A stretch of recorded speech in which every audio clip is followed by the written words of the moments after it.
जय Hind cadets, myself Vijay welcomes to all of you at the online platform of एटवस defence academy. Friends, मैं विजय आप सभी का एटवस डिफेंस अकेडमी के ऑनलाइन प्लेटफॉर्म पर मोस्ट वेलकम करता हूं और मैं आज लेकर आया हूं वीडियो लेक्चर आर्टिकल का। आज हम लोग जो नई टॉपिक देखेंगे नई क्लास में, वो हमारी होगी आर्टिकल की क्लास।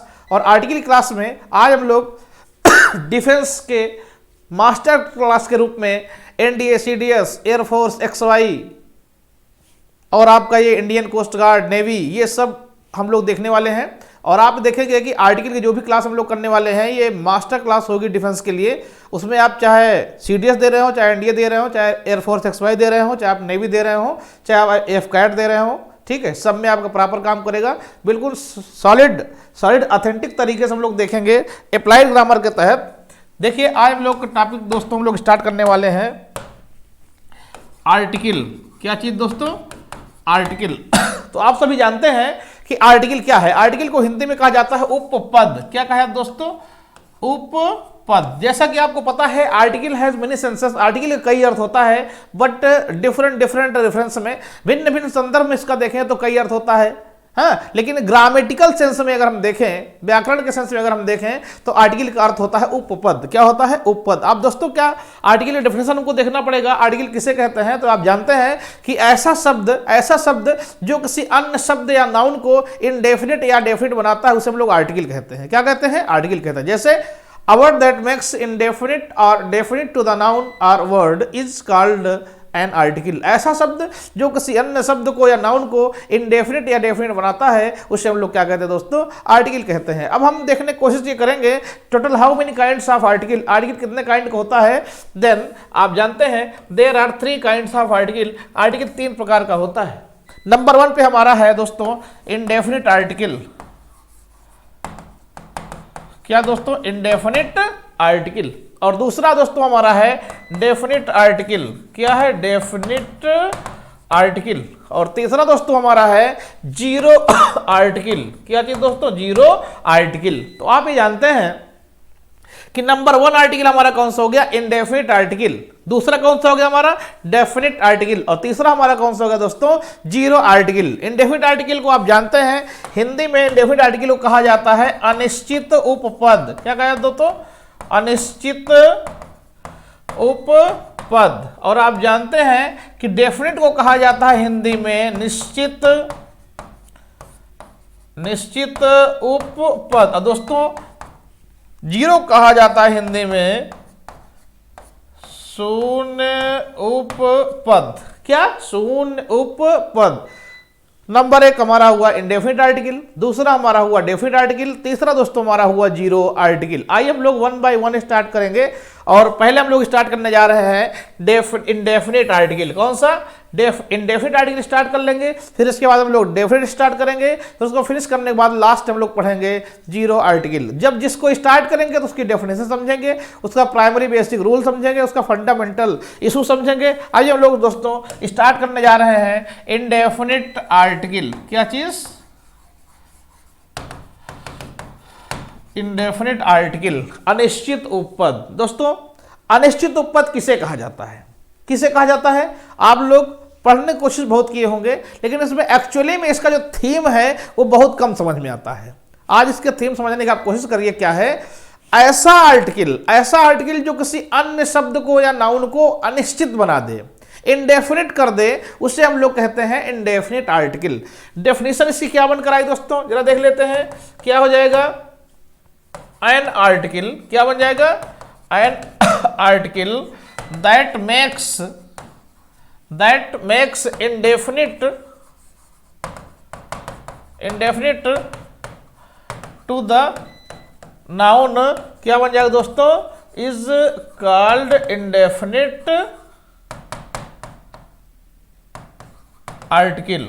ठीक। अब आप दोस्तों क्या देखा कि ऐसा आर्टिकल जो किसी अन्य शब्द को अनिश्चित बनाता है, इंडेफिनिट बनाता है, उसे लोग क्या कहते हैं? Indefinite article. जैसे मैंने आपसे कहा, एक क्वेश्चन ग्रुप में कहा please stand up a boy. आप में से ही किसी मैंने कह दिया क्लास में कि कोई एक लड़का खड़ा हो जाए। तो दोस्तों यहां पर देखिए 2 चीजें हैं। नंबर तो क्लियर है, कोई एक खड़ा होगा, बट कौन सा लड़का क्लास में खड़ा होगा उसकी पोजीशन निश्चित नहीं है, वो लड़का क्या है, अनिश्चित है। इसीलिए मैंने कहा अ बॉय, क्या कहा मैंने, a boy, a boy please stand up a boy. मैंने कहा कोई एक लड़का खड़ा हो जाए, लेकिन वो लड़का कौन सा होगा ये निश्चित नहीं है, क्योंकि वो लड़का अनिश्चित है, कोई भी खड़ा हो सकता है, इसीलिए वहां पर यूज किया गया ए। और ए और एन का यूज करने का मकसद यही होता है, नाउन को अनिश्चित बना देना, उसे इंडेफिनिट बना देना। अब आप देखिए दोस्तों, इंडेफिनिट आर्टिकल का बेसिक यूज क्या है आप जानते हैं। इसमें दो एग्जांपल होता है, एक होता है ए और दूसरा दोस्तों क्या होता है, एन। और आप जानते हैं ए और एन दोनों की हिंदी क्या होती है, एक। आप इतना तो क्लियर है आपको कि ए और एन दोनों की हिंदी क्या होती है दोस्तों, एक।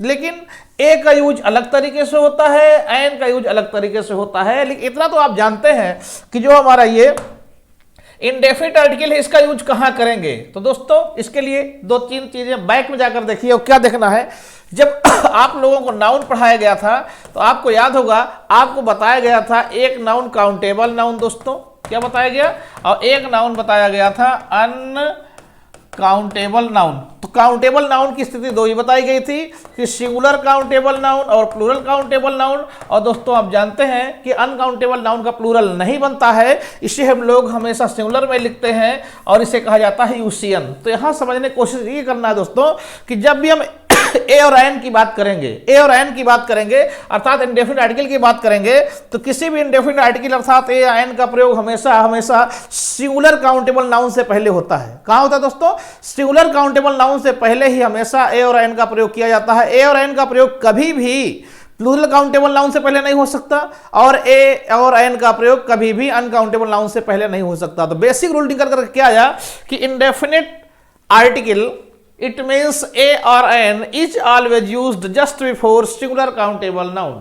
अर्थात हमने देखा, हम चाहे a की बात करें, हम चाहे n की बात करें, इसका प्रयोग हमेशा सिंगुलर काउंटेबल नाउन के पहले करेंगे। a और n को कभी भी हम प्लूरल काउंटेबल नाउन या अनकाउंटेबल नाउन के पहले नहीं लिख सकते। तो ये दोस्तों हमारा बेसिक फंडा। अब हम लोग इसके आगे देखने की कोशिश ये करेंगे कि a और n का प्रयोग कब करते हैं, यानी किस टाइप का एससीएन अर्थात सिंगुलर काउंटेबल नाउन हो तो ए का यूज करें, और किस टाइप का हमारा एससीएन हो सिंगुलर काउंटेबल नाउन हो तो हम एन का यूज करें। यही हमारा फंडामेंटल इशू देखना है। आइए दोस्तों आगे देखते हैं। देखिए क्या है, सबसे पहले आप देखेंगे, हम आपको बताते हैं यूज ऑफ ए।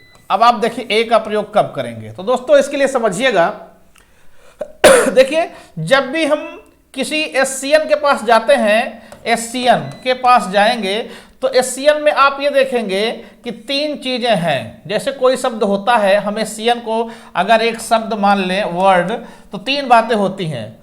पहला तो क्या होता है, कोई वर्ड होता है। दूसरी बात उसका प्रोनाउंसिएशन होता है दोस्तों, उच्चारण होता है। और तीसरी बात क्या होता है, उसकी मीनिंग होता है अर्थात अर्थ होता है। ठीक है, तो इतना ध्यान रखेंगे कि जब भी सिंगुलर काउंटेबल नाउन चेक करना होगा तो शब्द के पास जाएंगे और ये चेक करने की कोशिश करेंगे कि एससीएन है या नहीं है। अगर एससीएन है तो वर्ड काम खत्म हो गया। अब आपको आगे देखना है प्रोनाउंसिएशन में, यहां जाना है और यहां से जस्टिफाई करना है। और क्या करना है ध्यान दीजिएगा, अगर कोई एससीएन हो, किसका, एससीएन सिंगुलर काउंटेबल नाउन का उच्चारण, क्या दोस्तों, उच्चारण व्यंजन से प्रारंभ हो। किससे दोस्तों, व्यंजन से प्रारंभ हो, तो उस एससीएन से पहले हमें किसका यूज करना है, ए का। यदि किसी सिंगुलर काउंटेबल नाउन का उच्चारण व्यंजन से प्रारंभ हो तो उसके पहले हमें यूज करना है ए। जैसे आप समझिए, हमने यहां पर लिख दिया कैट, तो यहां दोस्तों क्या लिखेंगे, कैट। और कैट माने होता क्या है, बिल्ली। तो ये सबको पता है कि ये जो कैट है ये वर्ड है, क्या है, वर्ड है। और ये जो कैट यहां लिखा है इसे हम लोग प्रोनाउंसिएशन अर्थात उच्चारण कहते हैं। और इसे कैट माने बिल्ली को क्या कहते हैं, मीनिंग कहते हैं। तो दोस्तों कैट को देख लिया कि सीएन है। अब आगे देखें कैट का। अब कैट का देखिए जो पहला लेटर है वो दोस्तों क्या है, का है। अब का क्या है, व्यंजन है। इसलिए कैट से पहले हम किसका यूज करेंगे दोस्तों, ए का। किसका यूज करेंगे, ए का। अगर इसी तरह से हमने लिख दिया कि पेन, क्या लिख दिया दोस्तों, पेन लिख दिया हमने, क्या चीज, बुक। तो यहाँ देखिए पेन लिखेंगे दोस्तों, पेन माने कलम होता है, ठीक है। तो पेन स्टार्टिंग किससे है, पा से है, तो क्या हो जाएगा ए। अगर दोस्तों हम यहाँ लिख दें बुक, क्या लिख दें बुक, बुक माने क्या होता है पुस्तक या किताब, तो बुक का स्टार्ट किससे है, बा से, तो बा क्या है व्यंजन है, यहाँ क्या हो जाएगा ए, क्या हो जाएगा दोस्तों ए। लेकिन अगर इसके हम दूसरे अप्रोच को देखें तो एन का यूज कब करना है दोस्तों, कब, जब एससीएन का उच्चारण अर्थात सिंगुलर काउंटेबल नाउन का प्रोनाउंसिएशन उच्चारण स्वर से प्रारंभ हो, किससे, स्वर से प्रारंभ हो। और ध्यान रखना दोस्तों उच्चारण हिंदी की बात कर रहे हैं हम, इंग्लिश की किसी कॉन्सोनेंट वावेल की बात नहीं कर रहे हैं। हिंदी में देखना है चीज, क्योंकि उच्चारण कहां होता है, हिंदी में होता है। तो उसके पहले हम लोग क्या लगाते हैं, एन। जैसे कैसे समझिए, जैसे कहा गया आपसे, मैंने कहा कि एग, EGG एग, या आपसे कह दिया एलिफेंट, क्या कह दिया एलिफेंट। तो जरा दोस्तों देखिए एग कैसे लिखेंगे, एग, एग माने क्या होता है अंडा, और यहां लिखेंगे एलिफेंट, क्या हो जाएगा एलिफेंट। तो आप इधर देखेंगे इस ई को देख करके हमें एन नहीं लगाएंगे, यहां देखेंगे, देखिए यहां ए है, यहां भी ए है, तो इसका मतलब यहां क्या हो जाएगा एन, यहां क्या हो जाएगा दोस्तों एन, ठीक है। अगर यहां हम लिखे अम्ब्रेला, क्या लिखे दोस्तों अम्ब्रेला, ठीक है। तो यहां पर दोस्तों देखें क्या लिखेंगे अम्ब्रेला, क्या लिखेंगे अम्ब्रेला, तो यहां क्या आ गया आ के साथ क्या हो जाएगा दोस्तों एन, ठीक है। अगर यहां पर हम लिखने की कोशिश करें और HOUR आवर, तो आवर दोस्तों आ रहा है तो क्या हो जाएगा इसमें एन, क्लियर। अगर लिखे हम लोग आउल, OWL आउल, तो आउल में आ रहा है तो क्या हो जाएगा दोस्तों एन हो जाएगा। लेकिन इसके जस्ट अपोजिट कुछ चीजें देखिए, जैसे आपको पता है यहां पर लिखने हम लोग जा रहे हैं यूनिवर्सिटी, क्या लिखे एक शब्द यूनिवर्सिटी। अब जरा पढ़िए यूनिवर्सिटी, जब लिखेंगे यूनिवर्सिटी तो यहां से स्टार्ट होगा दोस्तों, इसमें क्या आएगा ए, एन का प्रयोग नहीं करेंगे। अगर हम यहां लिखे यूनियन, क्या लिखे दोस्तों यूनियन, यूनियन लिखेंगे यहां से स्टार्ट होगा, इसमें ए होगा। अगर हम दोस्तों लिखे यूरोपियन, क्या लिखे दोस्तों यूरोपियन, यूरोपियन यहां से स्टार्ट हो रहा है, यहां क्या होगा ए होगा दोस्तों, क्लियर है। अगर हम लिखे यूजफुल, क्या लिखे यूजफुल बुक, लाभदायक किताब, तो यूजफुल लिखेंगे या से स्टार्ट हो रहा दोस्तों, इस पे ए होगा, ठीक है। तो यहां पर हम लोगों ने इस तरह का देख लिया।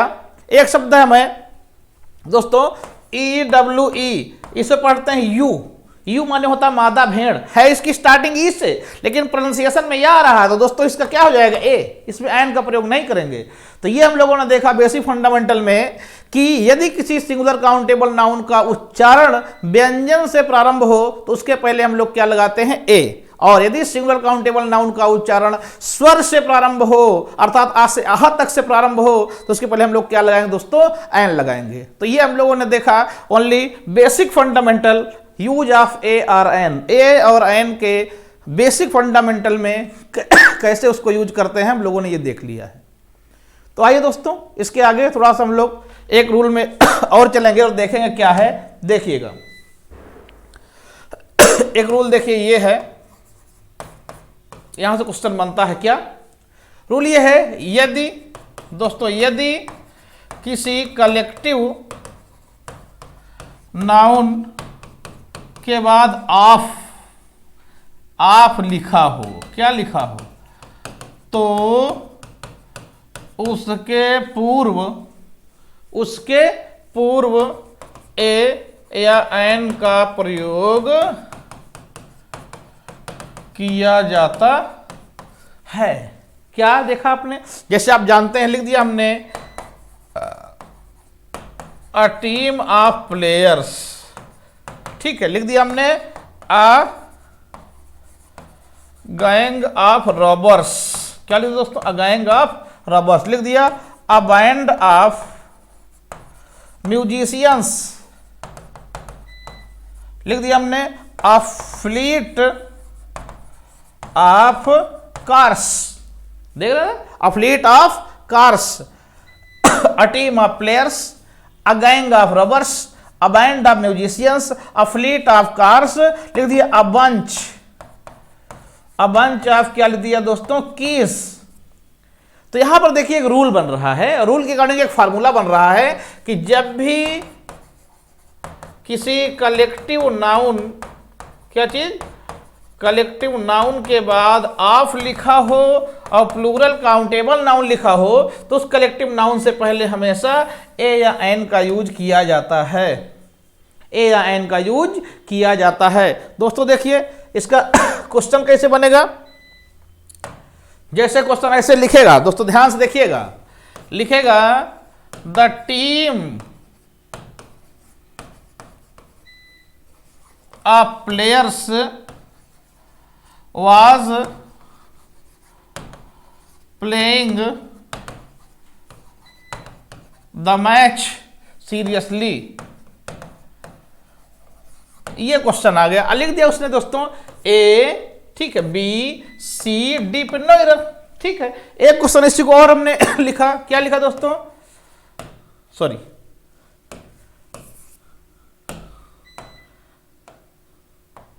क्या लिखा, a team